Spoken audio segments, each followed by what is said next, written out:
de una vez. Así que bueno, primero que todo, Así buenas es. tardes. Muchísimas gracias por haberse conectado el día de hoy. Y que sean bienvenidos a este interesantísimo webinar en el que vamos a tener un invitado del que seguro vamos a aprender muchísimas cosas. Pero antes de presentarlo, no sé si les parece escuchar unas palabras de la profesora Elizabeth Garrido que nos dijeron que quería participar al principio de este webinar. Muchísimas gracias, Manuel. Buenas tardes a todos y todas. Bienvenido, Gerardo, a la Escuela de Comunicación Social. Profesor Mario Gracias. Muñoz, gracias por organizar esta actividad. En nombre de la Escuela de Comunicación Social, felicitarles a los estudiantes de primer año. Se trata de estudiantes de primer año de la carrera de Comunicación Social, con lo cual le pido también a Gerardo esa comprensión por todos los inconvenientes que ha podido tener al principio, pero es parte de esta formación y agradezco el interés porque estamos contribuyendo de esa forma también a los nuevos profesionales de la comunicación social de Panamá. Bueno, contentísima de que tengan este invitado de lujo. Tiene muchas anécdotas, tiene muchas experiencias, así que estoy segura de que lo van a aprovechar al máximo y pues podemos dar inicio formalmente después de esta bienvenida a este webinar. Ok, muchas gracias, profesora Elizabeth. Continuando con la presentación de nuestro invitado, hoy tenemos como invitado a un hombre multifacético. Su trabajo va de un extremo al otro, de periodista, empresario agrícola, de escribir editoriales, autor de obras de creación propia, una persona apasionada que cuenta desde muy niño que quería escribir un libro, una obra de teatro, películas, incluso canciones. Finalmente lo logró. Es periodista de profesión y director del diario La Estrella de Panamá, creador de la revista Mía y la revista Portada, presidente y fundador del Rincón de Lupe, negocio dedicado al agroturismo y creador de la obra El secuestro de Zeus. Démosles la bienvenida a Gerardo Beroa López. Muchas gracias, Julia. Gracias, Elizabeth. Gracias, Mario. Ambos los recuerdo con mucha pasión en el sentido de que ambos trabajaron conmigo en la prensa, en el diario La Prensa. Iniciaron, creo que, sus carreras conmigo en el diario La Prensa. Y empezando la anécdota para que vean, una vez me llegó a una práctica profesional Elizabeth y le pregunto que qué deseaba ella hacer, que qué le gustaba. Me dice ecología. A mí me gusta la ecología. Entonces le dije, bueno, te asigno a economía. Se parecen, riman, pero ahí es donde vas a empezar. Y Elizabeth, en el camino, empezó siendo ya pues inmediatamente una persona que se fue formando y hoy es formadora de comunicadores sociales. Una pregunta aquí. Aquí hay algo que me dicen, this meeting is being recorded. Eh, Le tengo que dar continue ok, para que se Sí puede borre. Ok, presionar Sí, en sí, sí, sí. continuar. listo, ya. Continúa. Entonces, a ver, básicamente, cuando se me llamó y estábamos hablando, después vi un documentito que decía entrevista a Gerardo Berroa y yo me imaginé que era una entrevista que se iba a hacer, ¿no? Y íbamos a conversar entonces. Pero bueno, me dice Julia que preparara algo y en vista de esto he hecho esta pequeña presentación basado en lo que considero que debe ser oportuno para los estudiantes conocer. Y así que empecemos, pues. Lo primero que tenemos que ver sobre el periodismo es el contexto histórico y el periódico. ¿Por qué tiene que ser esto importante? Porque hablar de periodismo es hablar de todo, hablar de historia, de medicina, de tecnología, de justicia, en fin, de todo. Pero para hablar con propiedad, el periodista necesita tener contexto histórico y tener siempre presente los principios de esta noble profesión. En primer lugar, y haciendo gala de una de esas máximas del periodismo que dice que lo corto es bueno y entre más corto es mejor. El contexto histórico se tiene que dividir en 4 grandes poderes que han regido la humanidad. Estos poderes son el poder divino, el poder monárquico, el poder popular y el poder del mercado. El primer poder de la humanidad fue el divino. Luego vino el poder monárquico, siguió el popular y hasta nuestros días el poder del mercado. El poder para hacer poder se vale de la información y la información está intrínsecamente ligada al periodismo. Es decir, no hay periodismo si no hay información. En pocas palabras, la información es poder. Al inicio, en el poder divino, la información corría de boca en boca. Moisés recibía los mensajes y daba las instrucciones a la población, que acataba. Sí, está bien, Moisés. Pero la gente, hasta cierto sentido, empezó ya, ven acá Moisés, la cosa no es así, vamos a darle paso a algo, porque el único que recibe la cosa eres tú.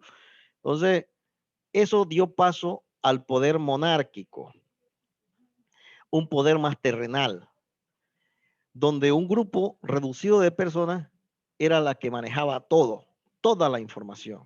Los príncipes, estadistas, los mercaderes y los financieros eran los que manejaban la información. Es decir, mantenían el poder. Exacto, Julia, vaya pasando en la cuestión ahí. ¿Qué ocurre con esto? Con la invención de la imprenta de Gutenberg y los avances de la alfabetización de la sociedad de la época, la información empezó a calar a las capas medias. Así se fue popularizando el periódico. El periódico dio fuerza porque la gente empezó a alfabetizarse y se empezó a alfabetizar porque al inventarse la imprenta se necesitó que gente lo leyera y la gente entonces empezó a aprender a leer. Así es como la información, que es poder, los periódicos fueron inmediatamente utilizados como instrumentos para explotar ese poder. Las doctrinas religiosas, los asuntos comerciales, la persuasión, política y educación popular. Sin embargo, al cada vez irse alfabetizando más la población, también se fue instruyendo a la población.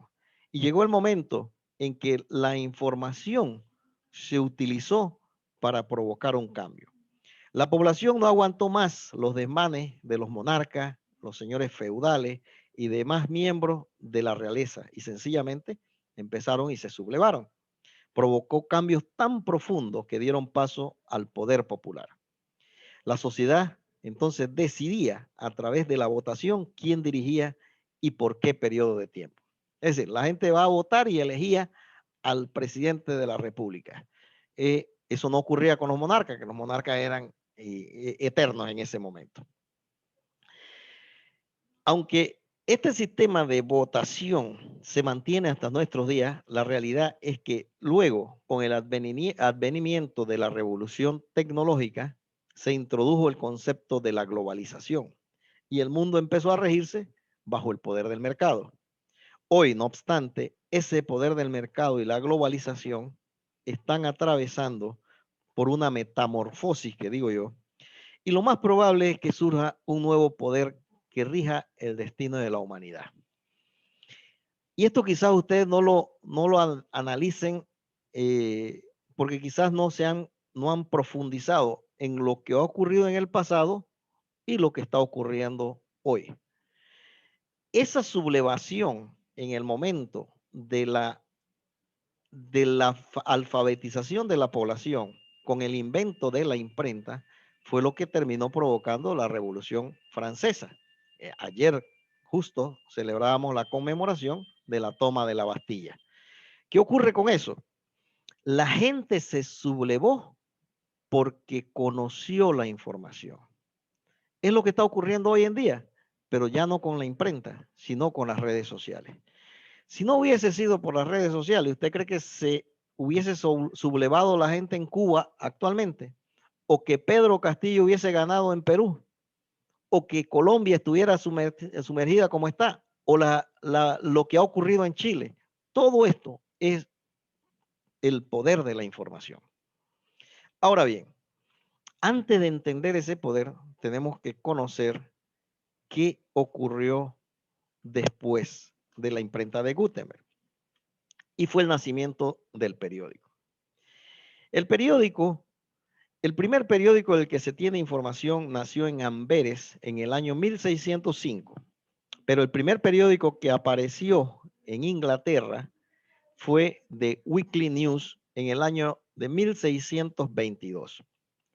La palabra news la interpretamos inmediatamente como lo nuevo. Usted dice, bueno, te tengo una news, dice newspaper, tenemos toda esa cuestión y la gente cree que nuevo porque es noticia, pero en realidad news no significa eso, ni inició en el periodismo como noticia, nació como la indicación de los 4 puntos cardinales: North, East, West and South. Eso es lo que significa news. El news que ustedes ven aquí, de newspaper, indica los 4 puntos cardinales. ¿Y esto era por qué? Porque la información la manejaban más los comerciantes y los mercaderes, y ellos necesitaban información comercial de los 4 puntos cardinales que se generaban para poder ellos tener y hacer sus ventas y sus negocios. Así que esa es la realidad de lo que ocurre. ¿Y de dónde sale la palabra news? Hay que recordar que el periódico no nació con Gutenberg, a quien se le atribuye la invención de la imprenta. Nació mucho antes, pero en manuscritos que solo tenían acceso una pequeña parte de la sociedad. Imagínense usted tan reservada que estaba esto, que la iglesia le decía a la gente que leer un libro estaba prohibido, incluso que podía morir por obra y gracia de Dios, porque nadie que no estuviera autorizado no podía venderlo. ¿Cuál era el problema de esto? El problema de esto es que la gente acostumbraba a leer y hacía esto para pasar las páginas, ¿verdad? ¿Qué ocurre? Que los religiosos envenenaban la parte de los libros donde usted hacía así. Y por eso, poco a poco lo iban envenenando y en realidad sí se morían. Pero se morían no por el poder divino, se morían porque envenenaban los libros. Porque la gente no quería que la gente se alfabetizara. Pero el periódico es un agente de cambio. Como la imprenta se fue expandiendo y la alfabetización, con la imprenta se fue expandiendo y la alfabetización aumentó dramáticamente, el periódico se convirtió en un verdadero agente de cambio. La revolución de la imprenta, con los periódicos a la cabeza, fue lo que provocó la expansión del conocimiento y con la revolución que cambió el curso de la historia. Es decir, la revolución francesa, de la que le hablé hace un ratito, que cambió el poder monárquico y dio paso al poder popular. La imprenta de Gutenberg trabajaba un método de impresión de libros, pero todo fue cambiando para mejor en las imprentas, con nuevos métodos facilitaron el trabajo a lo largo de los años siguiendo la linotipia y el offset que tenemos hoy. Es decir, la imprenta de Gutenberg está muy alejada de lo que fue la linotipia y hoy lo que es el offset. De hecho, nosotros en la Estrella de Panamá todavía tenemos una linotipia al frente. Usted viene aquí a visitar algún día la Estrella de Panamá y van a ver al frente nuestro una linotipia. El periódico en Panamá. En Panamá el primer periódico fue justo el diario La Estrella de Panamá Star, que fue fundado el 24 de febrero de 1849. Apareció en inglés como un panfleto para festejar el natalicio de George Washington. Pero, ¿qué es el periódico hoy? En nuestros días, un periódico es un medio de comunicación que sirve a las personas para conocer información relevante que le ayude a tomar decisiones. El apogeo de los periódicos fue en el siglo XIX y en el siglo XX. Pero para los 70, un nuevo poder emergió, que fue el poder del mercado, y trajo consigo la globalización. ¿Qué ocurre con la globalización? Vino la revolución digital. Y aquí estamos, donde cada persona ahora es un reportero y tiene su propio canal de distribución y de información a través de las redes sociales. Es más, aquí hay mucha gente que tiene más seguidores que cualquier medio de información formal. Y eso es una realidad. El periódico, como les estaba planteando, ¿verdad? aún hay muchos periódicos que se utilizan para controlar la información y para mantener el poder, para defender intereses. Los periódicos que realmente son independientes o los medios de comunicación en general son los que tienen a la sociedad como un centro neurálgico, es decir, se escribe para la sociedad y da información de interés para el bien común. El periódico ahora está evolucionando y dando paso a la nueva revolución que nos invade nuestro día, esa revolución digital que les hablé. Los periódicos están pasando su plataforma de papel a la plataforma digital y abriendo nuevos canales que les permitan esa tecnología multimedia. El papel ya no es un medio tan masivo porque los jóvenes prefieren leer e informarse a través de los nuevos aparatitos, los smartphones. Ese cambio es el que están dando los periódicos, porque el periodismo escrito ahora cuenta con una nueva plataforma que es la digital. La pregunta que todavía nadie se atreve a responder es si morirán los periódicos de papel.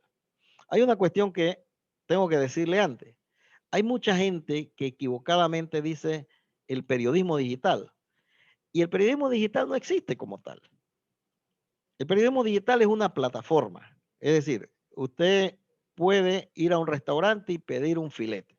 Y ese filete se lo pueden servir en un plato, en una hoja de bijao, se lo pueden servir en una tabla, se lo pueden servir. El filete sigue siendo el filete, no importa en qué plataforma lo transporten y lo lleven. El periodismo sigue siendo igualito, el periodismo. La plataforma es papel, es a través de unas redes, es a través de la televisión, eso es una plataforma. No es periodismo digital como tal, es una plataforma que simplemente se está utilizando. Y la gente le gusta verlo más en el aparatito, bien, pues. La gente se quiere informar más necesita información, porque todo el mundo necesita información. Pero se informa a través entonces de Instagram. Hay que escribir más chiquito, con imágenes, con cuestiones. La gente dice que la gente no quiere leer. Quizás sí lee, pero bueno, de diferente forma. Dentro de todo este contexto, Julia, puedes pasar la cuestión.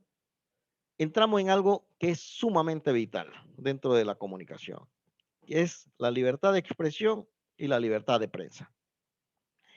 Después de la vida, la libertad de expresión es el bien más preciado de todos los derechos humanos. Y es que la libertad de expresión es piedra angular en cualquier democracia. En un país donde no hay democracia, lo primero que se suprime es la libertad de expresión y en su extensión, la libertad de prensa. Cuando una sociedad tiene libertad de expresión y de prensa, tiene su principal columna democrática. La defensa por la libertad de expresión y de prensa es de vieja data y siempre ciudadanos, democráticos, periodistas y comunicadores en general han tenido que estar con los ojos bien abiertos, porque en cualquier sociedad, cuando usted menos lo espera, surge un dictador con ganas de suprimir esos derechos inalienables de todo ser humano. A mí me da mucha risa a veces cuando me pongo a debatir con algunas personas que defienden los regímenes socialistas o los regímenes. La primera pregunta, ¿por qué no tienes libertad? Si tú no le das libertad a la gente, no tienes democracia. No puedes pedir más nada. Pues tú lo tienes enjaulado. Tú le puedes dar a un perico, le puedes dar la mejor comida, pero lo tienes encerrado. ¿Eh? Le puede tener a un borriguero o puede tener un meracho o puede tener una lagartija metida en una aula, le da la mejor comida, incluso un hámster, le da todo lo que quiera, pero no le tiene libertad, lo tienes preso. Y eso es lo que ocurre en cualquier sociedad. Cuba, incluso China ya ha dado un poco más de libertades, pero aquí el país que suprime la libertad de expresión y de prensa es un país que no tiene democracia, que tiene amarrada a su sociedad. Por allá por 1644, en la Inglaterra de John Milton, a través de la aeropajística, defendió la libertad de expresión sin censuras ante el Parlamento inglés. De hecho, la aeropajística se encuentra entre las defensas filosóficas más influyentes y apasionadas del principio de la libertad, del derecho de la libertad de expresión. ¿Y qué se puede decir de los ingleses John Treacher y Thomas Gordon, quienes publicaron en los diarios londinenses una serie de ensayos bajo el nombre de Catón, que a propósito fue un estadista y escritor romano del primer siglo antes de Cristo. Los ensayos de Trenchard y Gordon circulaban en las colonias norteamericanas bajo el título Las Cartas de Catón. En esos ensayos ambos aseveraban que la libertad de gobierno y la libertad de prensa prosperan juntas o mueran juntas. Escribieron que la libertad de expresión es el derecho de todo hombre, siempre y cuando no lastime ni coarte el derecho de los demás.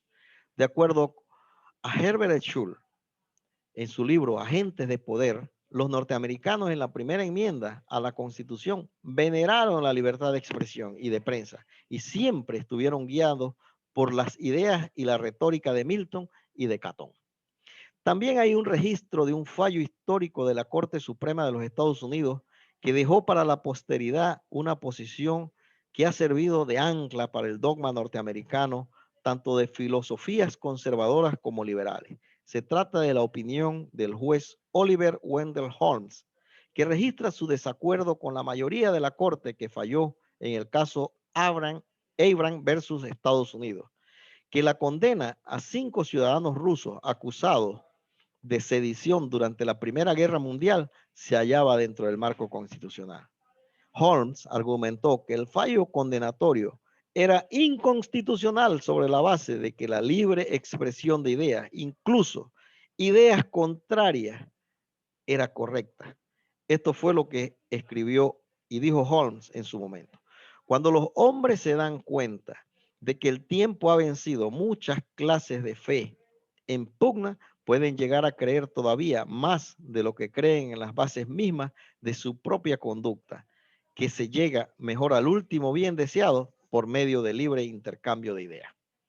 Ahora bien, hay que ir un poco más allá y resaltar que a través de la libertad de expresión y de prensa también se llega a la verdad. Y son esas verdades las que algunos a veces quieren esconder, mantenerlas ocultas, y por eso no les funciona una prensa libre.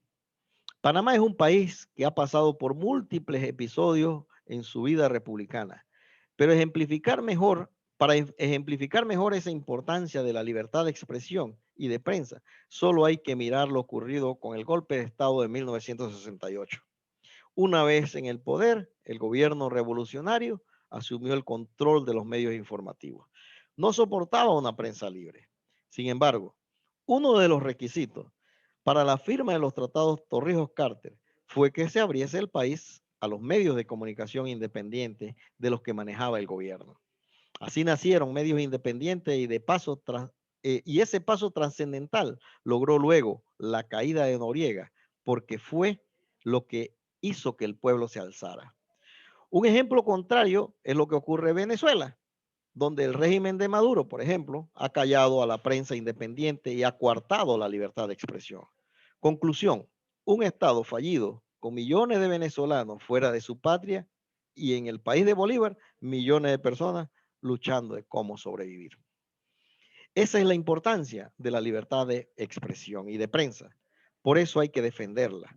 Ahora bien, la libertad de prensa la definen como la existencia de garantías para que los ciudadanos tengan derecho de organizarse para la edición de medios de comunicación cuyo contenido no estén controlados ni censurados por los poderes del Estado y que toda persona pueda publicar sus ideas libremente y sin censura previa. Sin embargo, esa libertad de prensa y libertad de expresión misma no es vista de la misma manera por los políticos. Antes de llegar a la curul o algún puesto de jerarquía, cambian de parecer. Lo que antes era bueno, ahora les parece malo. Observe cómo los diputados, sí, esos mismos que antes, cuando eran candidatos, rogaban a los medios para que les permitiesen espacios para decir lo que querían decir, ahora diseccionan la Constitución para ponerle límites a la prensa. Y eso siempre pasa. ¿Y saben por qué quieren limitar la libertad de expresión y de prensa? Para que no se llegue a la verdad. En 1787, Thomas Jefferson escribió: puesto que la base de nuestro gobierno es la opinión del pueblo, el primer objetivo debería ser conservar ese derecho. Y si a mí me pondrían a decidir entre un gobierno sin periódico o periódico sin gobierno, no titubearía ni un solo momento en defender lo último. Fíjense ustedes esa cuestión. Lo dijo el propio Jefferson. Como ya he afirmado, la libertad de expresión y la libertad de prensa son pilares fundamentales para la democracia. La sociedad necesita de estos derechos para sacar su verdad. Y la verdad es necesaria para enmendar, para evolucionar, para crecer. De hecho, Aristóteles alguna vez dijo, Platón es mi amigo, pero la verdad me es más querida. Aristóteles, que era un discípulo de Platón, admiraba de su maestro la profundidad de sus pensamientos y de sus razonamientos filosóficos, la corrección moral de su vida y de sus sentimientos, pero juzgaba más importante la verdad que la fidelidad a una persona, por relevante que ésta fuese.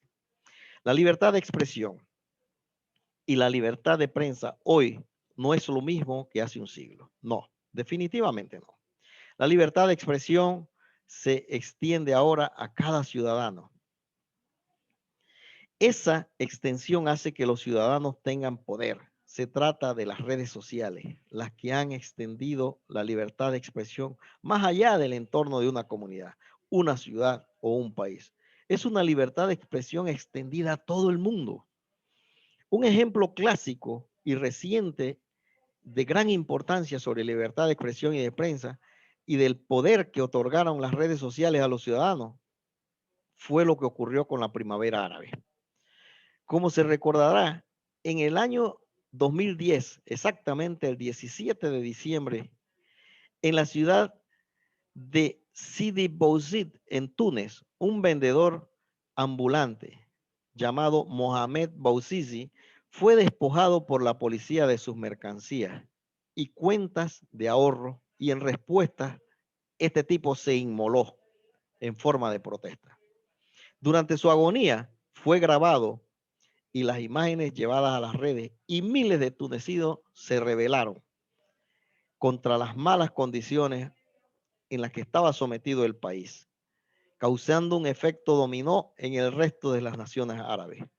Todo esto ocurrió porque las redes sociales trasladaron la información sobre la información de este ciudadano árabe tunecino a miles de tunecinos, a quienes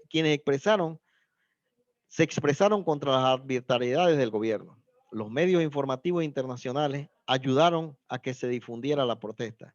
En síntesis, la prensa y sobre todo las redes sociales jugaron un papel importantísimo en este episodio histórico. Ahora bien, ustedes que están empezando su carrera en comunicación social, yo quiero manifestarle y darle una forma de pensar sobre lo que es mi profesión. ¿Qué es ser periodista? Y esto, imagínense, en una ocasión un funcionario de la carrera judicial me dijo, mira, es que nosotros queremos saber qué es un periodista. Sabemos qué es un abogado, sabemos qué es un juez, pero ¿qué es realmente un periodista? Bueno, un periodista es un profesional de la comunicación. Y entiéndase por comunicación esa que se convierte en opinión pública, que a su vez es la manera de pensar común o contradictoria sobre un asunto para la mayoría de las personas de una comunidad. Un periodista es un sujeto irreverente, bochinchoso, conciliador y un reformador. Sí, ante todo, es un ser humano capaz de poner a hablar a la sociedad de asuntos que a todos nos conciernen. ¿Eh? Nosotros podemos hablar a la gente del Papa, nosotros podemos hablar a la gente sobre la corrupción, podemos hablar a la gente sobre economía, podemos hablar a la gente, le subimos la temperatura, le bajamos, le ponemos esto y así hacemos, ¿verdad? Un periodista es un ser humano con cualidades especialísimas. Puede ser sensible y frío y a la vez crítico y patriota. Es un ser solitario y en muchas ocasiones es un solitario que ve el mundo de una manera muy diferente al humano normal. Pero también es un héroe y un villano. Es un hombre o una mujer que tiene en sus manos el pulso de la nación. La pregunta clave es, ¿todos los que se hacen llamar periodistas son periodistas? Por eso, La pregunta cabe también hacerla de forma amplia. ¿Es un médico realmente un médico? ¿Es un abogado en realidad un abogado? Un periodista, al igual que otro profesional, es quien cumple los nobles postulados de su profesión. Un papel, diploma, no hace un periodista, ni un abogado, un ingeniero o un médico. Ese diploma no lo hace como tal. El camino está lleno de trillos que fácilmente conducen a cualquier profesional a lugares equivocados. Los descarrían. Es un peligro constante. Ahora bien, ¿cuáles son esos nobles postulados del periodismo? Buscando entre todas esas cuestiones, hay una que a mí me encantó y es la red de periodismo ético de la Fundación Gabe, que resume en 5 puntos esos postulados. Dice, verdad y precisión. Los periodistas no siempre pueden garantizar, no, es más atrás, además, sí, verdad y precisión, ahí está. Sí. Los periodistas no siempre pueden garantizar la verdad, pero obtener los hechos con exactitud es un principio cardinal del periodismo. Siempre debemos luchar por la precisión, dar todos los hechos pertinentes que tenemos y garantizar que han sido verificados cuando no podamos corroborar la información. Debemos decirlo. Independencia.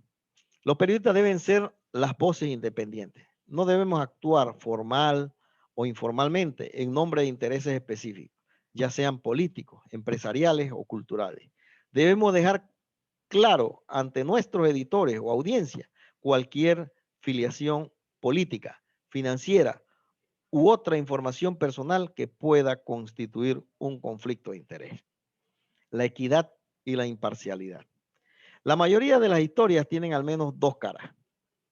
Si bien no hay obligación de presentar todos los asuntos y los puntos de vista en cada pieza periodística, las historias deben ser equilibradas y presentadas en contexto. La objetividad no siempre es posible y puede no ser siempre deseable. Al narrar, por ejemplo, actos de extrema brutalidad o crueldad, pero informar imparcialmente pero informar imparcialmente genera credibilidad y confianza. Humanidad. Los periodistas no deben dañar a nadie. Lo que publiquemos puede ser hiriente y por ello debemos ser conscientes del impacto de nuestras palabras e imágenes en la vida de los demás. Responsabilidad es el 5º postulado. Una señal segura de profesionalismo y de periodismo responsable es la capacidad de asumir nuestra responsabilidad. Cuando cometemos errores, debemos corregirlos y nuestras disculpas deben ser sinceras, no cínicas. Ser periodista es un compromiso con uno mismo y con la sociedad. De los tantos trillos que desvían del que debe ser el camino recto del periodismo, surgen personas que se hacen llamar periodistas, pero no lo son. Hay mercenarios de la pluma, sicarios de la tinta y encantadores de serpientes que se camuflan como un falso ropaje de periodistas, pero no lo son. La sociedad tiene que discernir, porque así como distingue el pomo falso del real, en el periodismo también hay mucho producto falsificado. El verdadero periodista es aquel que cumple esos 5 postulados de García Márquez y se abstiene de las tentaciones, que son muchas, aquellas que pagan para atacar a un juez, aquellas que pagan para que se defienda una concesión o se ataque a otra. El verdadero periodista defiende el bien común, porque ese es el norte que debe seguir, no defiende intereses. Así que le tenía preparado esto a propósito de un nuevo libro que estoy escribiendo. En Panamá, lamentablemente, no hay libro de periodismo. Ustedes ven muchos libros, algunos de opinión, algunas cuestiones. Creo que el único libro que yo obtuve en algún momento fue el libro de El reportero profesional. Así que decidí escribir un libro que se llama El periodista. Y parte de esto que le he planteado aquí, que le he escrito, le he compartido con ustedes, va dentro de ese libro que he donado el derecho a la Fundación Fórum de Periodistas para que lo venda y haga una cuestión y que sirva para contribuir a la sociedad. Ese libro tiene muchas cosas. eh, Tiene todo lo que tiene que ver con los géneros, tiene que ver con cada una de las partes, incluso temas de televisión, de radio, ahora sobre las redes sociales, porque yo creo que las personas deben conocer en un manual, un amplio manual, como pretendo hacerlo, sobre todo los que se están formando, y sobre todo ahora que el periodismo está atravesando, no el periodismo no está atravesando ninguna crisis, el periodismo sigue fuerte como tal. La crisis la está atravesando el negocio del periodismo, que es muy distinto. ¿Ah? El periodismo sigue siendo muy fuerte, pero el negocio del periodismo es lo que está siendo afectado. Ya hay algunos, como el New York Times, el diario Wall Street Journal, The Guardian, hay muchos que ya han encontrado los nichos de cómo sostenerse. Aquí en Panamá todavía no lo hemos logrado conseguir. Estamos ensayando diferentes fórmulas, pero ahí estamos, en ese camino. Así que ahora estoy abierto a cualquier pregunta, a que empecemos la entrevista como tal. Muchas gracias. Perfecto, muchas gracias por esa increíble presentación, señor Berroa. Ahora damos inicio a la sesión de preguntas y respuestas y les tenemos unas preparadas ya por nuestros compañeros, así que con gusto se las leo. Veamos. Adelante. Primero tenemos una de Fernando que pregunta, ¿en qué momento de su vida decidió ser periodista? Mire, siempre sostengo, y hay una equivocación grandísima de los padres de familia, que cuando los muchachos están en cuarto o quinto año de la escuela, le dicen, ¿y qué vas a estudiar? Siempre le preguntan, ¿qué vas a estudiar? Las personas deciden ser y lo que van a hacer en su vida. Yo tengo una media de los 8 a los 12 años. Messi no decidió a los 18 años ser futbolista. Messi decidió desde niño. Shakira decidió ser cantante desde niña. Tomás Alva Edison decidió ser científico. Él se empezó a preguntar desde que iba a la escuela en primaria. Yo decidí ser periodista en una ocasión. Tenía 10 años, 1978. Fui a ver televisión, en mi casa no había luz eléctrica, y fui a ver televisión, el noticiero de RPC en la casa de un tío. Era en blanco y negro en ese entonces.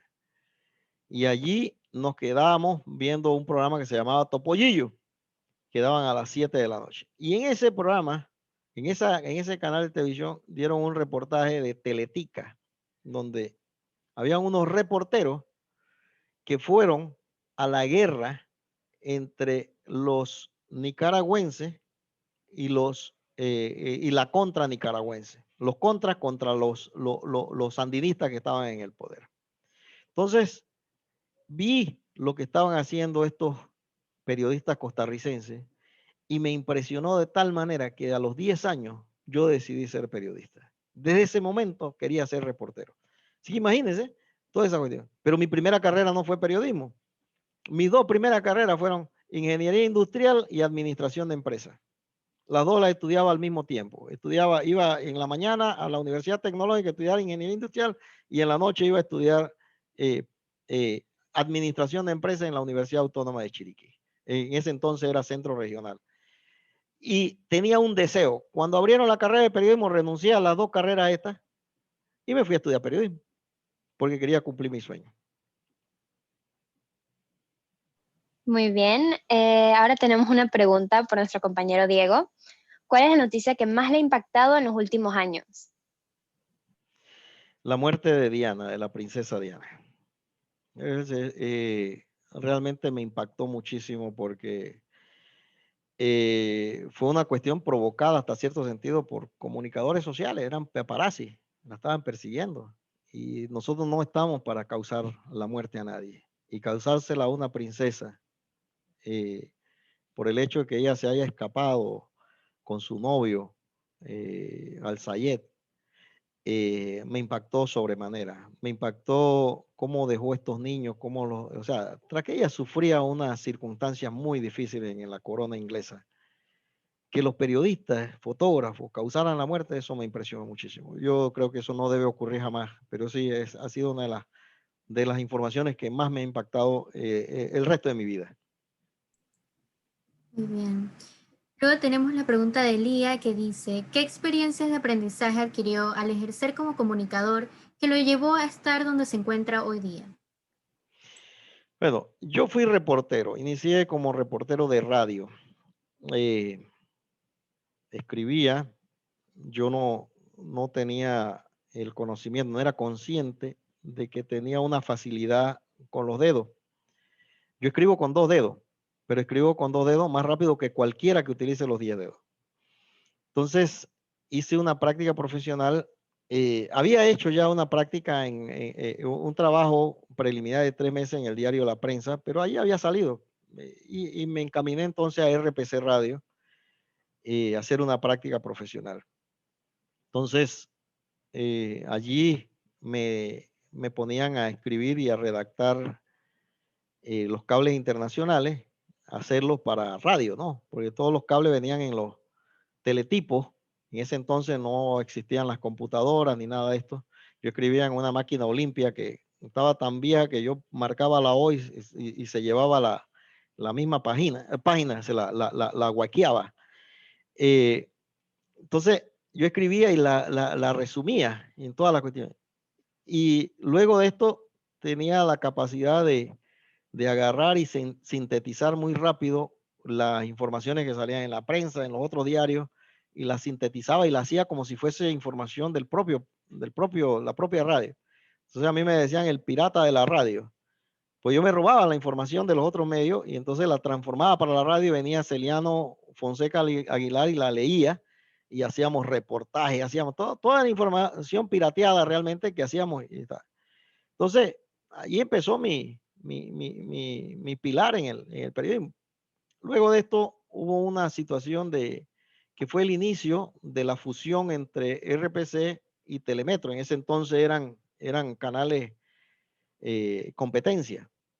Entonces, en ese plan de fusionar los dos medios empezaron a eliminar periodistas y una de las personas fui yo.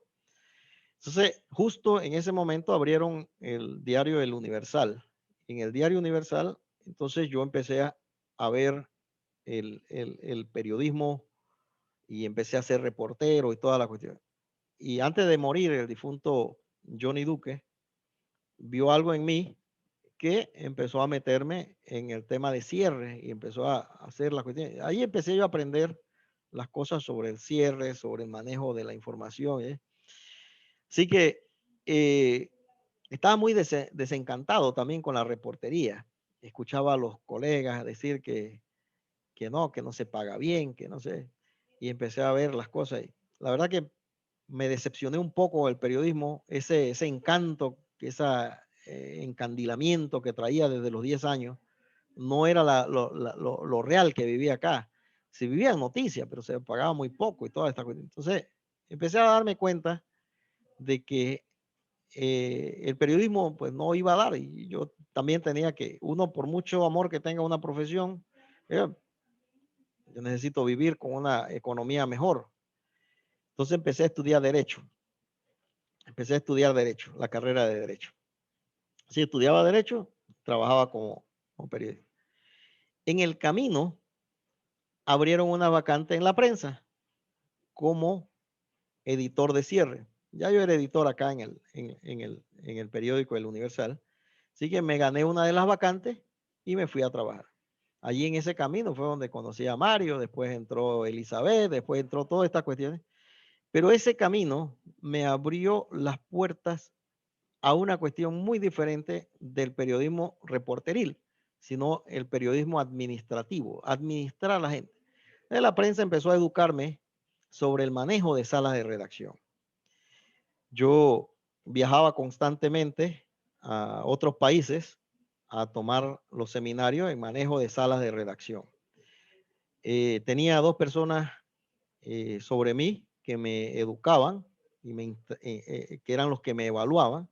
Esto era Eduardo Ulibarri, que fue por mucho tiempo director del diario La Nación de Costa Rica, y Marcelo Larraqui, que venía de Argentina. Entonces, los dos chocaban con sus cuestiones. De hecho, a mí me empezaron a enviar también. Yo hice pasadías en el diario La Nación, veía toda esta cuestión. Y allí tuve que dejar la carrera de Derecho y dedicarme de lleno al manejo de sala de redacción. Yo era una de las personas, en conjunto con Elio Rujano, que se suponía que nosotros íbamos a ser las personas que íbamos a recibir el entrenamiento necesario para luego asumir administrativamente la sala de redacción en el diario La Prensa. Recuerdo aquella vez venía de uno de esos entrenamientos de El Salvador, cuando veníamos en el avión y agarra Helio el periódico, y estaba el periódico La Prensa, era un periódico, el avión de Copa, agarra y ve en La Prensa que dice Stanley Mucheta asume la dirección del diario La Prensa, y estaba chocándole la mano a Winton Roll, y le digo yo a Helio, mira, tú parecemos a Gagarin, perdón, a Sergei, no sé qué, fue a la luna, allá al espacio, estuvo tanto tiempo en la estación espacial de Rusia, y cuando regresó, él se fue con la Unión Soviética, y cuando regresó no sabía dónde aterrizar, porque no sabía qué país le correspondía. Dice, nosotros nos fuimos con un director y regresamos con un director destituido. Digo, mira tú, cómo es la vida. Entonces, pero bueno, esa fue la cuestión, y allí fue donde empecé yo a encarnar la vida sobre el periodismo, del manejo de sala de redacción, y a emprender todo lo que es la formación de medios de comunicación social.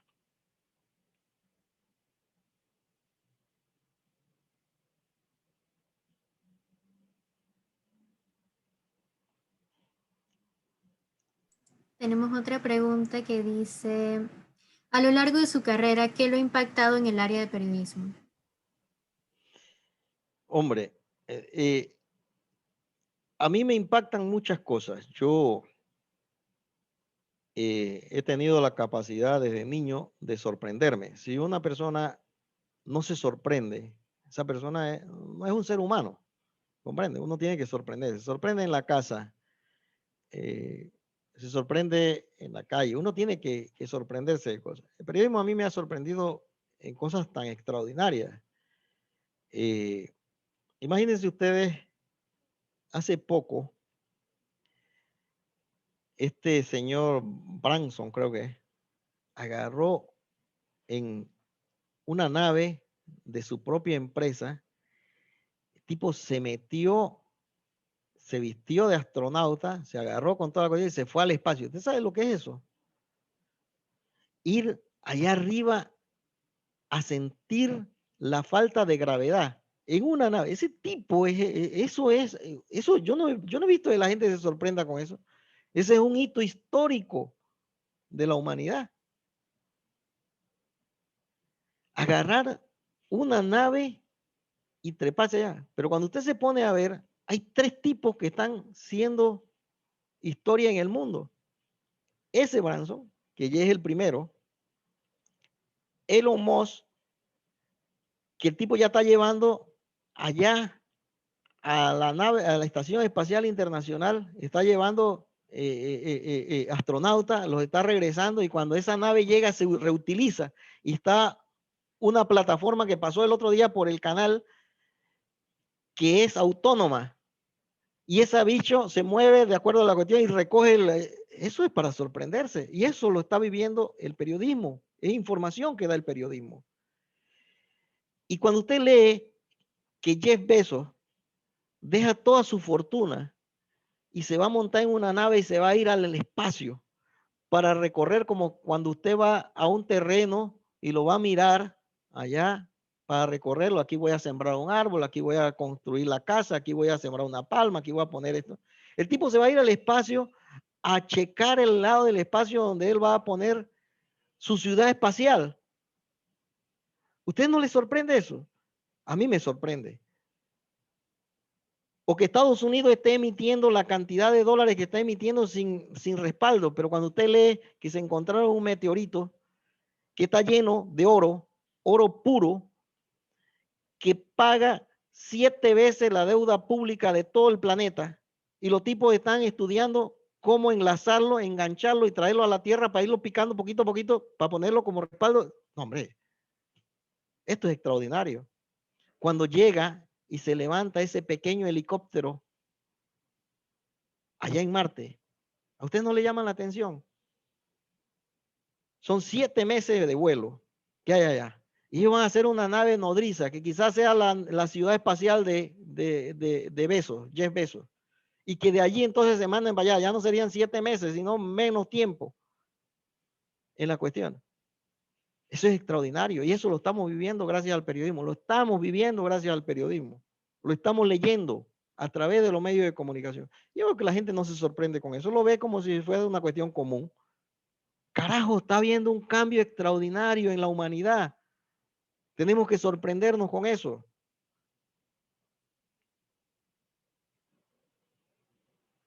Bueno, ahora tenemos una pregunta de nuestra compañera Stephanie, que quiere preguntar de cómo saben cuál noticia poner y cuál noticia quitar.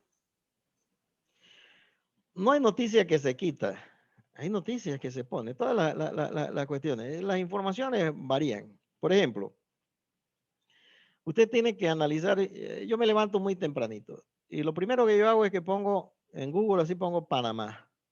Y me sale todo lo que sale de Panamá. Y chequeo rapidito. Si yo pongo panameño, y ahí me doy cuenta de si está ocurriendo algo. De ahí empiezo a ver qué es lo que marca el país, el New York Times, que chequea y yo me doy cuenta. Y chequeo mis redes y me doy cuenta de un montón de cosas. Entonces, de acuerdo a cómo eso va evolucionando, uno siempre tiene que responder dos cosas. Acuérdense que el principio del periodismo son dos cosas importantes que hay que hacer. Una, uno tiene que responder la siguiente pregunta.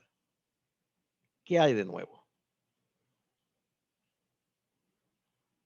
Y lo segundo que uno tiene que responder es, ¿qué le interesa a la sociedad saber?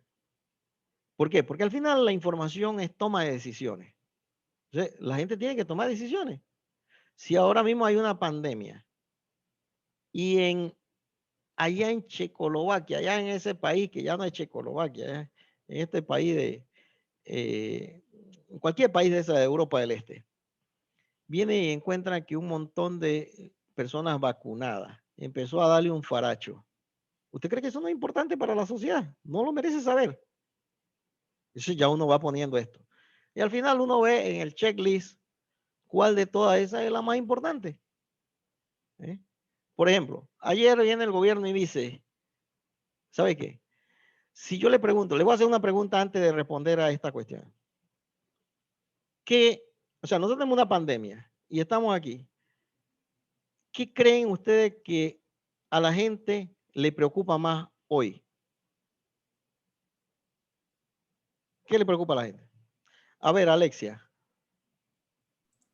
Diría que justamente el tema de la salud. La A salud. todos nos interesa. Maybe, a ver. Yo creo también que lo de la salud, pero es por el momento en el que estamos, o sea, por lo que está ¿Y usted, pasando. Gabriela? Yo también pienso que el tema de salud es uno de los más importantes para el país y para el mundo. Julia. Yo pienso igualito que mis compañeras que el tema de salud en el momento es lo que más importa. Ok. Es válido lo que ustedes dicen, pero yo creo que a la gente le importa mucho la economía. Ustedes no leen todos los días y la gente cabrea que ven acá porque es la restricción, porque no tenemos plata, hay que pagar la UMA, hay que pagar esto, hay que pagar lo otro. Si estamos haciendo eso, ¿qué hay? Entonces, cuando usted se pone a valorar, ¿qué pongo yo? El anuncio del ministro de Salud que dice que voy a restringir y voy a poner cuarentena, que he empezado el barrido en Los Santos, en Herrera y en Juan Díaz, o que voy a renegociar el contrato con la minera. Y he nombrado a tal y tal y tal cosa por ahí. ¿Qué ustedes creen que entonces ahora qué es más importante? ¿La salud o la economía?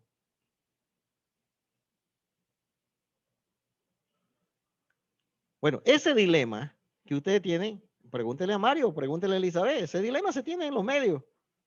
¿Qué pongo? ¿Qué decir? Entonces usted tiene que evaluar muchas cosas. Usted tiene que evaluar si ya eso lo ha sopeteado mucho los otros medios, si ha hecho esto y lo otro, sobre todo pensando en un periódico.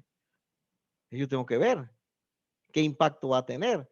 Tengo que verlo un poco más allá de la cuestión pasajera de, de, de los eventos que me están rodeando. Tengo que hacerlo. ¿Sí? Entonces esas cosas entran en una evaluación. Y esa evaluación me dice, bueno, vámonos con esto, listo, pues ya. Muy bien, ahora tenemos la pregunta de Maybeth que dice, ¿qué medios consulta normalmente para mantenerse al tanto de todo como consumidor? Ustedes quizás no lo van a creer, pero yo no veo televisión panameña, ningún noticiero panameño. En la televisión no lo veo. ¿Sabe por qué?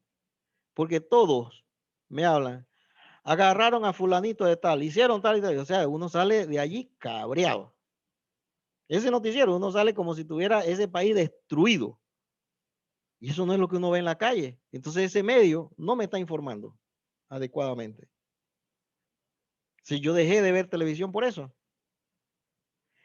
Escucho algunos programas de opinión y depende, leo algunas columnas, consulto algunos medios internacionales, leo la competencia, sí leo, recojo en toda la cuestión y chequeo las notas de prensa que me llegan. Así me informo. Y luego a lo largo del día yo tengo una serie de medios a través del WhatsApp.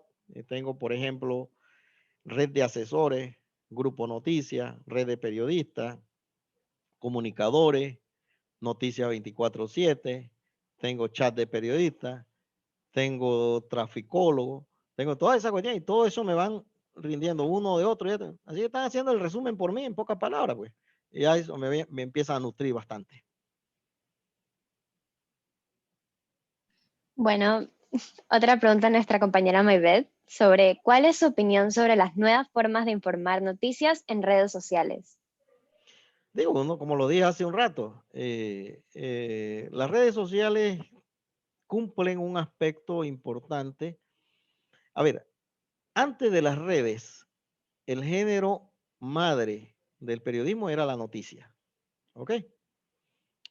O uno de los géneros informativos madre, porque acuérdense que el periodismo se divide en dos tipos de géneros, los géneros informativos y los géneros opinativos. Dentro de los géneros informativos está la noticia, el reportaje, la crónica. Usted va haciendo, cada una, la noticia es una cuestión rápida, la noticia puede ser verdad o mentira. Quien le diga lo contrario no está profundizando en lo que es, porque por ejemplo, si la noticia te dice para que se cumpla un requisito tiene que tener la persona que lo da tiene que ser la más idónea. ¿Y quién es más idónea? Si en la UMA se envenena un montón de estudiantes, ¿quién es más idóneo?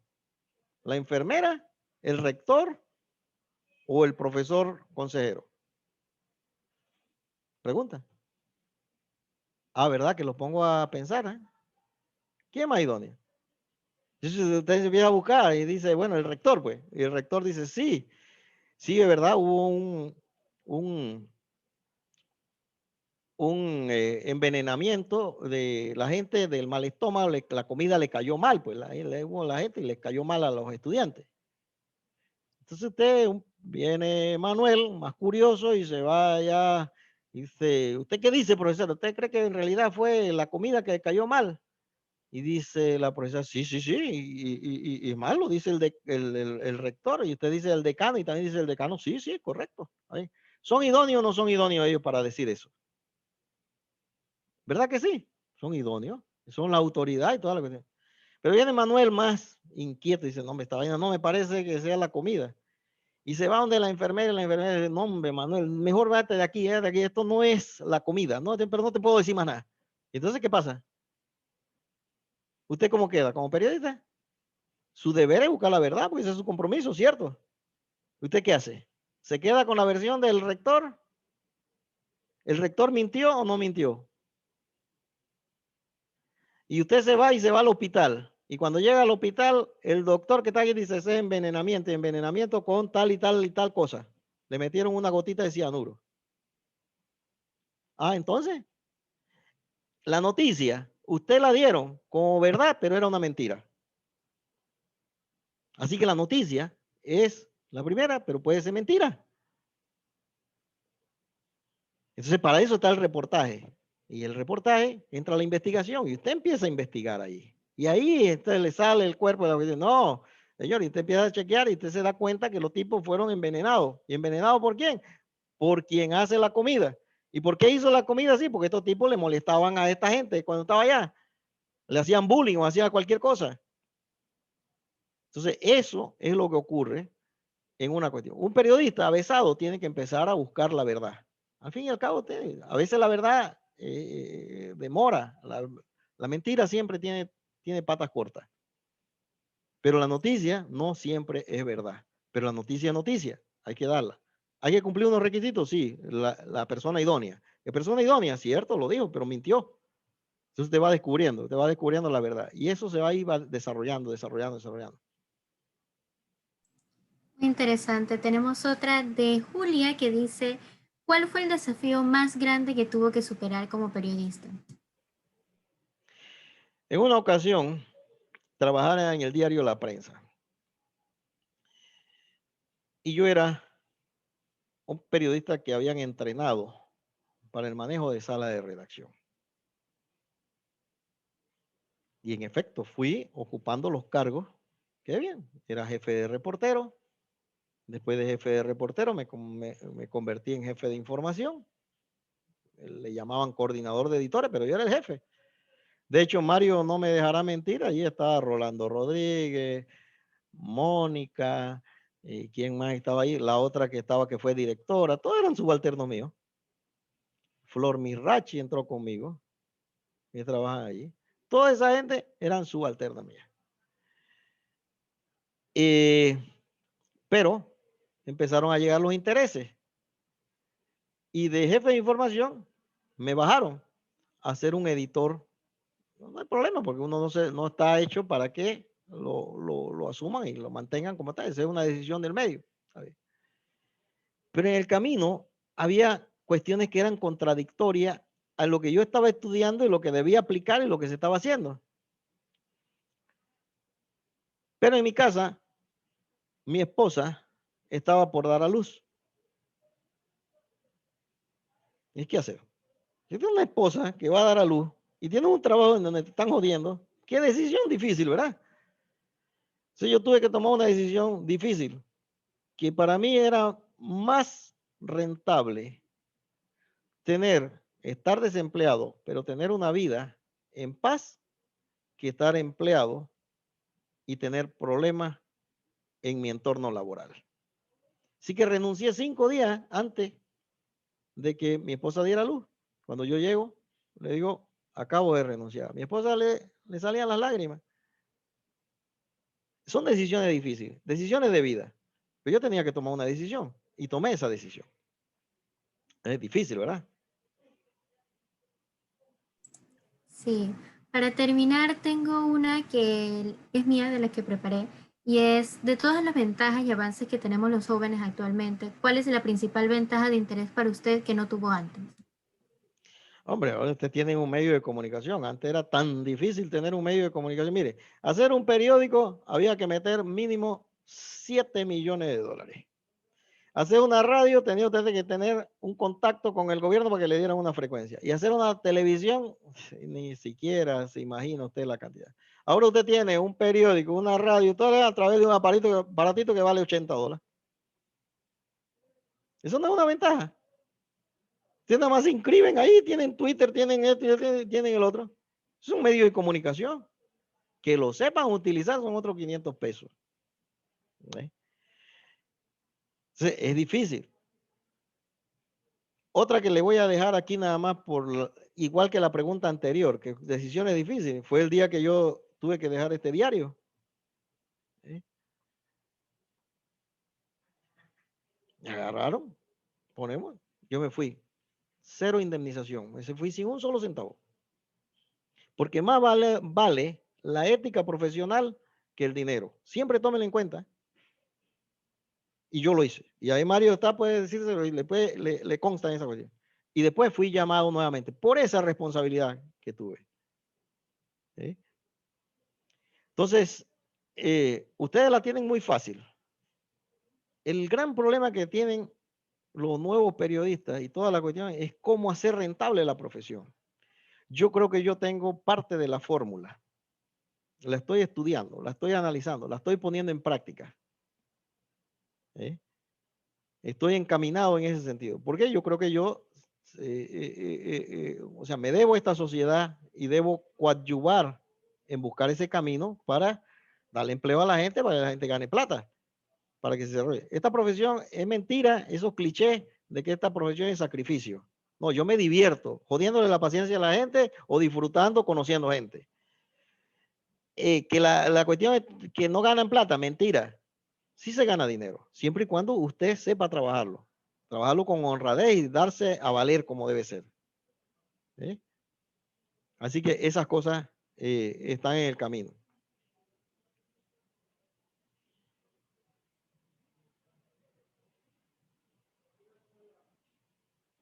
Bueno, una corrección que queríamos hacer era que las preguntas que se han terminado son las que fueron preparadas previamente por si las personas no podían asistir, eran la participación anterior. Ahora vamos a empezar con las preguntas que han Viene la nueva salido ronda. conforme, sí, una segunda ronda con las preguntas en Adelante. vivo. Perdóname, Gabriela, un momentito, perdón también el profesor Mario y Gerardo, que es nuestro invitado. Em, bueno, Gerardo, no sé si sabes que soy la directora de la Escuela de Comunicación Social y por eso le había dicho a Mario que me interesaba estar en el evento porque eres un invitado especial esta tarde. Pero me tengo que retirar porque tenemos una reunión con el rector. Entonces, qué pena que los interrumpa, les he estado escuchando, está escuchando todo, pero me debo retirar, así que les voy a interrumpir. Adelante, Elizabeth. Nada, que he escuchado todo lo expuesto por Gerardo, definitivamente es un colega que ha hecho distintas actividades dentro del periodismo y es su visión, una visión rica, una visión diferente probablemente. Escuchen todas las visiones, siempre tenemos invitados y cada uno tiene su visión de las cosas. Hoy están escuchando una visión y es una visión valiosa. Así que les animo también a que continúen con esa inquietud de escuchar, de investigar, de interesarse por todas las áreas de la comunicación social, hoy enfocada en el periodismo, con la visita de nuestro invitado especial, a Gerardo. Muchísimas gracias. Y a propósito de la anécdota que comentó al principio, el invitado, es correcto. Yo llegué a la prensa como practicante, estaba chiquitita, o sea que sigo siendo joven, porque esto no fue hace mucho, y Gerardo ya era un profesional de la comunicación social. Yo podía tener más o menos la edad de ustedes, probablemente, en ese momento, y lo que me aportó en ese momento a mi carrera, pues me ayudó. Muchas gracias, Gerardo. Pero después, en el camino de la vida, uno va conociendo mucha gente. Quien me abrió las puertas de la prensa fue el señor Winston Robles, y lo recuerdo con mucho cariño y respeto, ya falleció. Y eso mismo, aprovechen los contactos, aprovechen la gente y bueno, supongo que las preguntas que son las que están escritas en el Q&A del chat son muy interesantes, así que aprovechenlas también.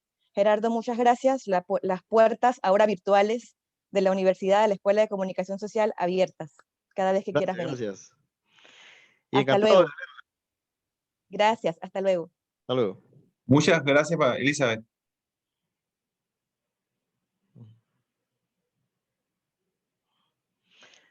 A ver, ¿con quién empezamos?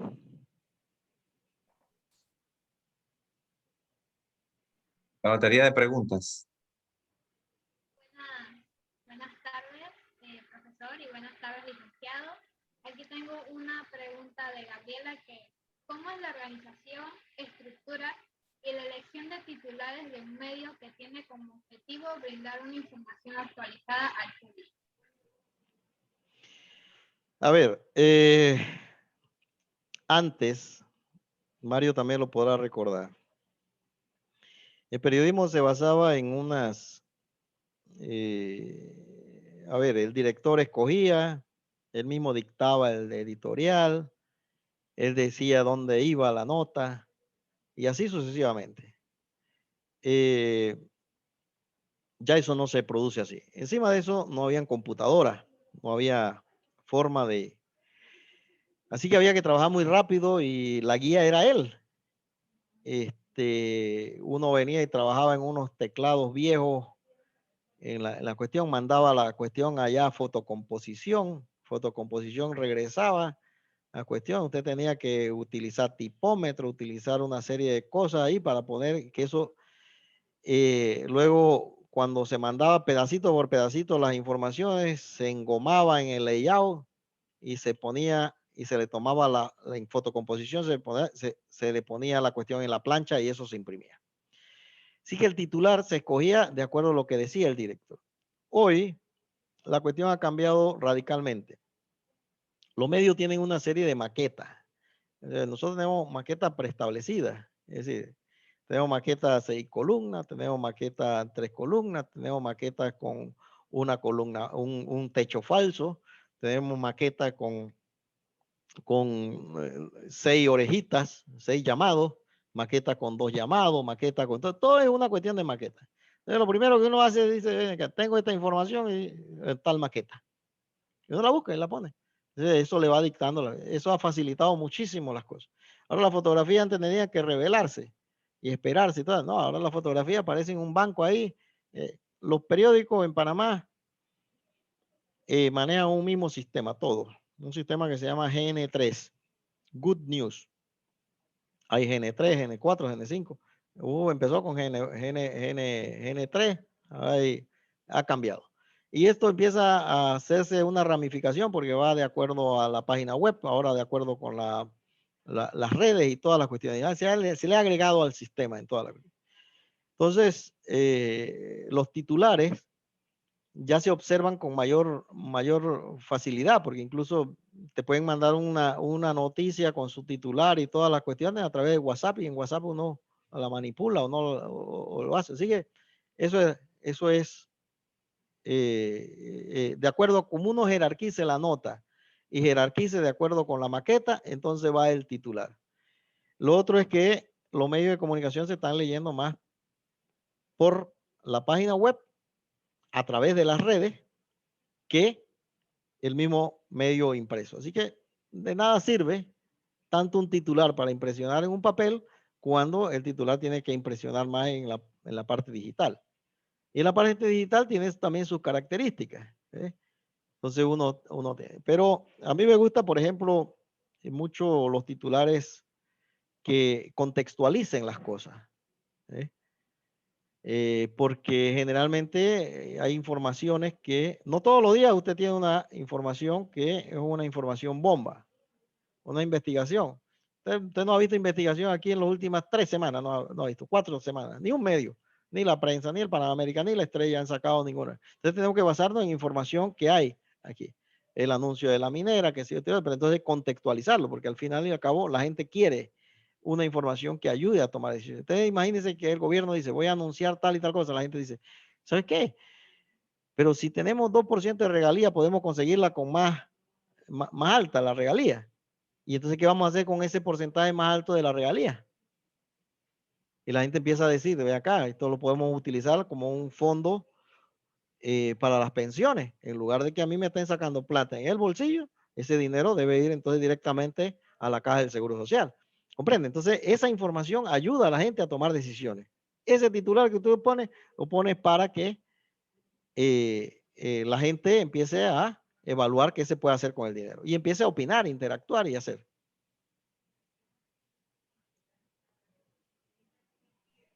Bueno, aquí tengo otra que es de Doménica Galindo que dice, ¿qué noticia usted considera incorrecta o que tal vez es desinformativa? La de los puertos, la del puerto Panamá Port, totalmente incorrecta. Primer paso que dice la información, que el canal de Panamá le dio valor agregado a los puertos. Nada más falso que la verdad. Nada más falso que eso. Un puerto es para atracar barcos. Ampliar el canal es para pasar barcos. Si tú tienes el canal ampliado, ¿qué necesidad tengo yo de atracarlo? Primera cuestión. Segundo,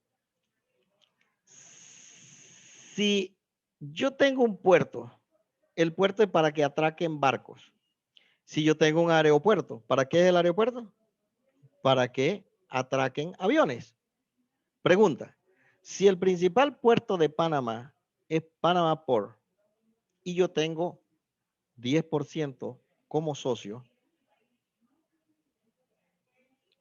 ¿no sería lógico que yo tuviera una parte de la sociedad de Copa?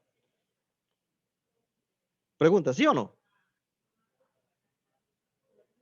Es lógico, ¿verdad? Si ese es el principal puerto, uno es de aviones y el otro es de barco. Pero no, lo importante aquí no es el dividendo, que es el que han planteado como una de las causas por las cuales Panamá no gana con el dividendo. El dividendo solamente es de 7 millones de dólares al año. Ahora que se renegoció. Antes era menos. Entonces, en esa cuestión, ¿y por qué no es importante? Porque a Panamá hace negocio no con el dividendo. Panamá hace negocio con el movimiento del contenedor. Panamá no hace negocio con el dividendo que le pudiera pagar Copa por utilizar el aeropuerto de Tocumen. Panamá hace negocio con el pasajero que transporta Copa. ¿Ok? Si fuese así como lo están diciendo, entonces PCA, ¿por qué no es socio de Panamá? El puerto que está al frente. ¿Por qué Evergreen no es socio de Panamá? El puerto que está en el Atlántico. ¿Por qué MIT no es socio de Panamá? Y tiene... Todas las empresas portuarias no alquilan terreno concesionado. Alquilan. Entonces, hay una manipulación sobre esta información, sobre el tema portuario. Esa es la noticia más mentirosa que hay en toda la cuestión. Es una información para mentirle a la sociedad totalmente. ¿Y por qué le miente a la sociedad? Porque hay intereses. ¿Y por qué hay intereses? Porque cuando usted se va a la matriz de la cuestión, usted se da cuenta que en el mundo hay 5 o 6 empresas portuarias. En el mundo. Cuando usted se va a ver, esas empresas portuarias manejan carga. Y cuando en el mundo hay 5 o 6 empresas navieras. O sea, no hay para más. No hay más. ¿Y cuáles son las dos más grandes del mundo? La primera en el mundo se llama Singapur. PCA. Y la segunda más grande se llama Whampoa. Si yo le pregunto a ustedes, si hay una empresa que está vendiendo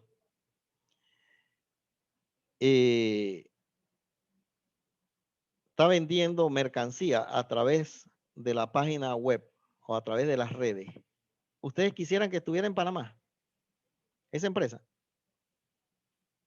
¿Sí o no? ¿Verdad que sí? Esa empresa, por ejemplo, Amazon. ¿A ustedes les gustaría que Amazon estuviera aquí en Panamá? O Alibaba, ¿verdad? ¿Les gustaría que estuviera en Panamá? Una empresa que produzca microchip, la más grande en el mundo. Intel, ¿no les gustaría que estuviera en Panamá? ¿Les gustaría que estuviera en Panamá? ¿Y en las empresas portuarias, qué empresa les gustaría que estuviera aquí? ¿La más chica o la más grande? ¿Ah? La más grande, ¿verdad? La más grande, ajá. Y resulta que nosotros tenemos las dos más grandes, una al frente de la otra. Y si no negociamos con una, tenemos que negociar con la otra, porque no hay más. La empresa naviera más grande del mundo, una es Maersk y la otra es NCM. Y la Maersk la maneja Panama Port y la otra la maneja PCA. Para que usted, ¿a dónde? Esa es la mentira más grande, que van a traer más cuestiones. Si esas empresas no traen mercancía, no van a traer más. No hay más mentira que esa información. Lo que hay es una serie de intereses de personas que lo que quieren es que la concesión portuaria del grupo de Balboa pase a manos de la que está al frente, porque son competencia a nivel del mundo, porque son las dos más grandes del mundo. Una le quiere quitar el negocio a la otra y está pagando para que la otra gente haga la cuestión, se manipule la información. Esa es la noticia más falsa que hay en el mundo, que hay en Panamá.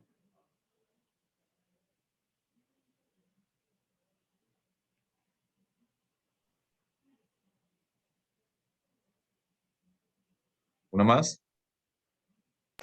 Bueno, yo voy a leerle la pregunta de Lía, que dice, buenas tardes, licenciado Gerardo Berroa, me encantó su presentación y me pareció sumamente interesante, perdón. Mi pregunta es la siguiente. Cuando nos referimos a la libre expresión, en el caso del periodismo en medios como los periódicos, ¿existe una clase de protección de nuestra identidad por llevar el nombre del periódico? Pero en el caso de ser medios como televisión o incluso los recientes influencers, la libre expresión y libre prensa podría condenar al individuo, tanto quien informa como quien es acusado. ¿Qué consejo nos podría dar para no caer en este tipo de situación que hoy en día es muy recurrente? A ver, en primer lugar, el principio ético es del periodista, no es del medio en que trabaja. Así que usted tiene que convencerse. Yo soy convencido de que soy una persona buena. Así que desde ese principio de ser una persona buena, voy a actuar. Esa persona buena me tiene conversando con ustedes. Porque si yo fuese malo, a mí no me importa compartir mis ideas con ustedes. Voy a compartirla con ustedes. Entonces, eso parte de una decisión personal. El segundo punto aquí es que sí, en efecto, se puede dañar las cuestiones. Hace poco mataron a un diseñador. Triste la información. Poco a poco se descubrió que el diseñador con la persona que lo asesinó se conocían. O sea, no fue un hecho de violencia o de inseguridad tal en Panamá. Pero cuando usted sigue escarbando un poco más de esa relación, usted va a entrar en detalle. ¿Qué es preferible? Dejar que la persona haya muerto, que la familia lo recuerde como tal y que todos los demás lo recuerden. Entonces el periodismo tiene límite. Usted por ganar gracia puede ir un poco más allá, entonces ya usted está pasando el límite. ¿Me explico? Yo no lo hago.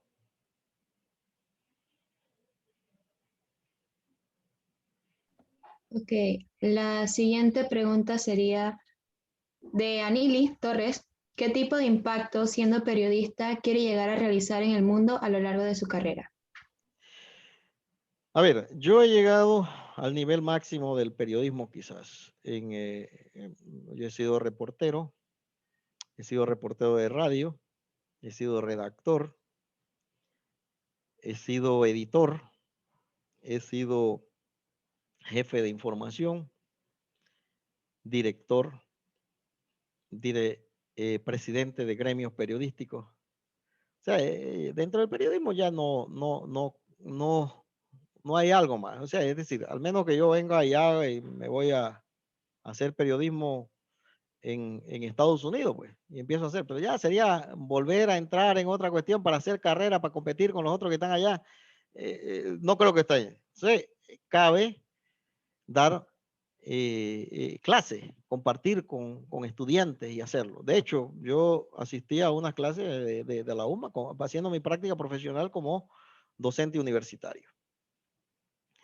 Eso es una alternativa que puede ser. Ahora viene un doctorado en la Universidad de Panamá, lo más probable es que asuma el doctorado en comunicación en la Universidad de Panamá. Escribir libros es una de mis pasiones. Yo he redactado ese libro, una biografía de don Cecilio Padrón, que es una persona que peleó mano a mano por sacar a la dictadura de Batista y del lado de los Castro y después combatió a los Castro. Entonces, es una vida interesante y era una biografía. Yo fui contratado es decir, a mí me pagaron para hacer la biografía. Pero yo hablé con el señor y le dije, en lugar de escribir una biografía como tal, que generalmente es cronológica, empieza desde que el tipo nació hasta que el tipo se murió o que el tipo ya llegó a una cuestión. Vamos a hacer una biografía novelada, pero una biografía de hechos reales. Entonces empezó a ver cómo hacer eso. Entonces empecé a estudiar técnicas y me encantó mucho, y a mí me encanta mucho Mario Benedetti. Así que utilicé la técnica de Mario Benedetti. Aquí no hay que inventar la rueda. Entonces, utilicé la técnica de Mario Benedetti en una obra biográfica. Y así es como empiezo. Imagínense que el tipo tiene toda una vida, peleó en la revuelta de Bahía Cochino, se escapó en un avión de fumigar desde Cuba y se fue a Miami, peleó en el Congo, hizo toda la cuestión y yo empiezo la información con las mujeres de mi vida. Cómo el tipo llegó a Panamá huyendo de una mujer. Entonces empiezo a narrar toda la historia y a tejer toda la historia y todo se va hasta que llega al final y el hombre vuelve a Cuba. Entonces, agarra. Pero para eso hay que estudiar la técnica. Y la técnica es, yo ahora mismo estoy escribiendo la obra de don Ramiro Vázquez Chambonet. Y Ramiro Vázquez Chambonet es quizás una de las personas más emblemáticas que ha tenido Panamá, porque fue un hombre que formó la tendencia, que era enemigo del régimen militar. Pero al final, en una emboscada, lo asume Noriega de un mensaje de Torrijos y le dice, si estamos peleando por la misma vaina, unámonos. Y entonces se va. Y yo creo que ese grupo de izquierda, en toda la cuestión, llegó a la realización de su sueño con Torrijos. Y eso se cae en 1981. Cuando yo hablo con él en toda la cuestión, yo tengo que analizar toda la cuestión. Para eso he tenido que estudiar el libro Un espía que vino de Israel, que habla sobre la vida de Eddie Cohen. Y también estoy estudiando el libro de Mario Vargas Llosa, las travesuras de una chica mala. ¿Por qué? Porque te narra, tú tienes que adaptar la historia de acuerdo a las cosas, a las circunstancias. Y siempre alguien ha escrito algo por la vía en que tú quieres escribir y tienes que estudiarla. Entonces, en ese sentido, pues, me enorgullece estar metido en el tema de la literatura, aprender, comprender. Y quizás en mi vida, al final de mis años, en la cuestión, lo dedique mucho a la literatura, pero no una persona que quiere escribir libros porque quiere decir que es autor. No, eso no me interesa. Me interesa trascender, me interesa que esa escritura llegue al continente y si no al continente, que llegue al mundo. Si Mario Vargas Llosa la hizo, yo ¿por qué no lo puedo hacer? Si una persona estaba aquí y fue a la luna, eso es más difícil. ¿Me explico? Pero hay que dedicarse. Y ese es el punto importante. Ok, y la última pregunta vendría siendo de Alejandra Valdés y dice, ¿cómo pueden los periodistas evitar ser vistos por la ciudadanía como parte de un problema nacional? A ver, ahora mismo nosotros estamos en un periodo de revoltura y picadillo. Todo el mundo le tira plomo a esto, pero la realidad es están en dos frecuencias. La frecuencia FM, que es la gente contestataria, de que hace bulla, que todo es corrupción, que todo es malo, es la clase media alta en la sociedad panameña. Y la clase baja, la clase de allá, la canalla, la que está allá en el pueblo, eso no le importa un carajo la corrupción. Es más, esa gente considera que Juan Diego Vázquez es un corrupto, pero un corrupto deshonesto.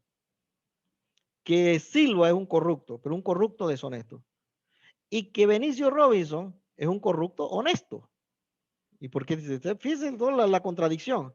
¿Por qué? Porque ese roba y por lo menos me da. El otro roba y dice que no roba.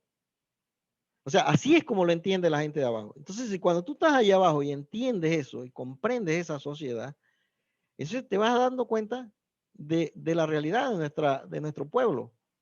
Y eso se refleja en Perú, eso se refleja en Argentina, eso se refleja en Chile, se refleja en Cuba, se refleja en Nicaragua, en cualquier país. Es un calco al carbón. O sea, hay que entender esa sociedad que empieza a rebelarse. ¿Sí? Y eso solamente lo hacen personas que empiezan a observar muchísimo. Eso ha llevado a que haya una crítica enorme. Fíjense que según las encuestas, los medios de comunicación siempre estaban en una posición pionera de credibilidad. Estaba la Iglesia Católica, estaba el Tribunal Electoral. Pero ahora todos estamos en el mismo balde. No hay credibilidad. Estamos en un mundo en donde imagínense un tanque y el tanque está lleno de lodo todas las paredes. El fondo es el único que está limpio de lodo y hay un montón de gente ahí. ¿Cómo usted sale de ese tanque sin embarrarse de lodo? Y así es como están nuestras sociedades. La lógica te dice que tú para salir vas a tener que embarrarte. Es lo que yo sostengo, que para poder salir del chavismo hay que hacerlo a través del propio chavismo. Para poder salir del castrismo hay que hacerlo a través del propio castrismo. No con la misma fórmula que tiene. Pero no se puede de otra manera. Y eso que le estoy diciendo a ustedes con respecto a los Chávez, se lo he dicho a los enviados de Guaidó, que han llegado a visitarme y con los que he conversado. Desde la embajadora Sabarce que está aquí. O sea, no hay manera. No hay manera. Hay que mezclarse, hay que hacerlo. Así que hay que perdonar. Fíjense lo que ocurrió en Colombia. En Colombia hace 50 años tirándose balas.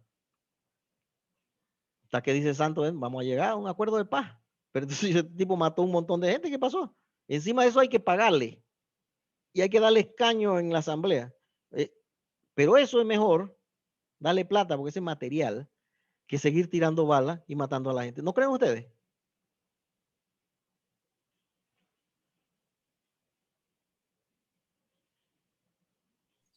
Ok, con eso terminamos la ronda de preguntas y respuestas y le damos la bienvenida al profesor Mario, quien nos quiere decir unas palabritas antes de cerrar. Así es, muchas gracias, Julia. Y bueno, muchas gracias a nuestro invitado, director de la Estrella de Panamá, pero también un profesional muy completo, escritor, editorialista, trabajó en la prensa, en el RPC, en el Universal. Le agradecemos que haber preparado un completo análisis histórico, un contexto completo, y sobre todo la naturaleza del rol del periodista. Y valoramos que haya sido didáctico, que haya mostrado ser muy sencillo, muy orientador y también con humor. El uso del humor es importante, a veces olvidamos la importancia del humor y él lo maneja muy bien y ha sido muy generoso de estar esta tarde con nosotros. También quisiera recordar que la Estrella de Panamá es el más antiguo y como tal es un patrimonio histórico nacional. Se han registrado todos los hechos históricos, los últimos 100 años, están registrados por la Estrella de Panamá. También que a nivel digital es muy importante, genera y atrae mucho tráfico, mantiene una influencia en la opinión pública, tiene una gran presencia en las redes sociales. Así que es un honor haber escuchado a nuestro invitado Gerardo Berroa. Muchas gracias. Bueno, encantado de estar aquí con ustedes, de verdad. Algún día conversaremos sobre el turismo, porque es una cuestión que me fascina. Yo tengo un pequeño hotel en San Carlos que lo he desarrollado con mucho esfuerzo. Agroturismo, ahora estoy sembrando peces, tilapia y toda esta cuestión. Es parte de la vida, o sea, uno tiene que diversificarse y hacer lo que a uno le gusta. Encantado de estar con ustedes definitivamente. Cuando guste, puedo participar Gracias. y estar con ustedes nuevamente. Ha sido un Muchas gracias. placer tenerlo acá, licenciado Gerardo. Todos lo apreciamos un montón, toda la enseñanza que nos ha aportado. También agradecer a la profesora Elizabeth, que no está acá, pero muchísimas gracias por su compañía y por sus palabras. A usted, profesor Mario, por facilitarnos esta vía de realizar esta actividad. Y bueno, esperamos todos que tengan una excelente tarde y damos por concluido este encuentro. Gracias. Hasta luego.